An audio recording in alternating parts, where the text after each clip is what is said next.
Welcome everyone, I would like to show you how to change the wallpaper on the iPad 9. Just go to settings, then you want to find wallpaper, then tap on choose new wallpaper, and you can choose dynamic, stills, or a photo from your photos library.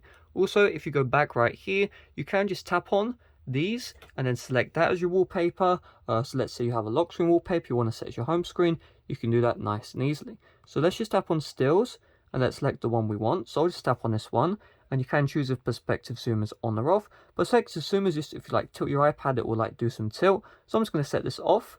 I'm going to tap on set, and you can either set as the lock screen, home screen, or both. So I'm just going to tap on set both, and you should be able to see that now the wallpaper has been changed on my iPad 9. So hopefully this video did help you out. If it did, make sure to leave a like. Also check out my playlist on the end screens right now for all the tips and tricks for the iPad 9. There's definitely something there you don't know, so I recommend you check out that playlist right now. Thanks for watching, see you guys later, bye bye.